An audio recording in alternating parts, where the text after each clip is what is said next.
the linkages between the NCDUs and modern-day Navy SEALs. The NCDUs, as well as the UDT Frogmen, Scouts and Raiders, those are the forefathers for today's Navy SEALs. And I would tell you the dedication, the sacrifices that they've made really laid the foundation for our organization. Matter of fact, Lieutenant Commander Draper Kaufman, who subsequently became an admiral, was responsible for the training of the NCDUs and actually implemented something called Hell Week, which is what we have still today in Coronado, California. I talked about some of the sacrifices as far as the NCDUs, but also their bravery.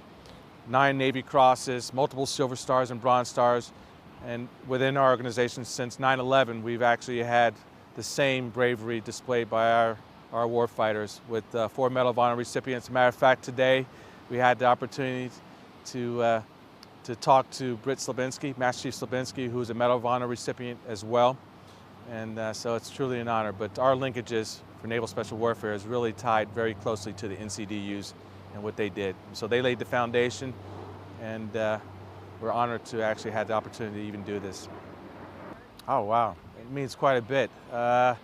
Just not even the reenactment, but just being here for the 75th anniversary of D-Day. What a tremendous honor to even participate and just show our respect to what the service members went through on June 6, 1944. You know, I had the opportunity on June 5th, the day before June 6th, to actually jump into Carringtons along with some other frogmen, and I just can imagine the bravery and courage it must have taken to actually be under canopy and being shot at as you're about to come in and you know, defeat tyranny.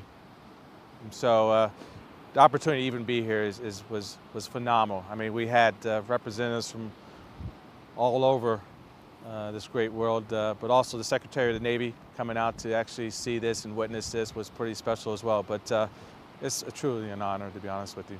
Significance. So the significance was critically important to the Allied invasion. This was part of Operation Neptune, which was the amphibious assault phase of Operation Overlord.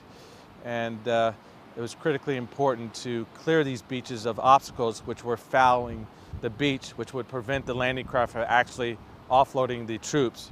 And so the NCDUs came in under cover of darkness and actually came up upon the beaches and actually cleared via explosives the obstacles that were fouling the beach. And so it's critically important to create those gaps so we can get our landing craft on the beach and to offload our troops. And so first ones ashore. When you take a look at it, I mean, you can see earlier today during low tide, you got about 500 yards of beach that's open ground.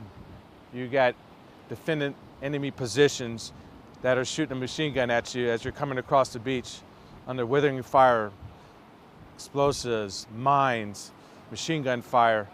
I mean, could you imagine? So I would just tell you that what we did was paled in comparison to what they had to actually go through.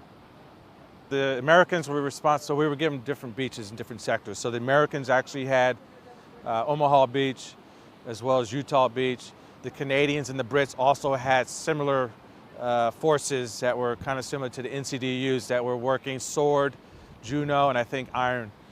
But I don't know the specifics. I think some of the other beaches were less defended. I forgot to mention that we actually did a dedication or a groundbreaking yesterday where we talked about the lone sailor statue, which is going to be erected right here overlooking the Atlantic. But kind of spoke a little bit about all the sailors that actually lost their lives during the D-Day landings, and as well as the NCDUs as well. But yeah, wow, what a dream. I don't know if this was by design or not, but being one of the first fleet master chiefs of the 4 billeted positions within the Navy and being the first SEAL at a time when we were going to celebrate the 75th anniversary, the groundbreaking for the lone sailor statue, which will be the first one ever erected outside of the U.S. territories. I think it was meant to be honest with you. And so what an honor it is for me as the first SEAL to actually participate in these events and to be out here as well. So yeah, I think it's awesome. The NCDUs? Naval Combat Demolition Unit? Yeah, Naval Combat Demolition Units. I think I mentioned it. I wasn't Yeah. sure if I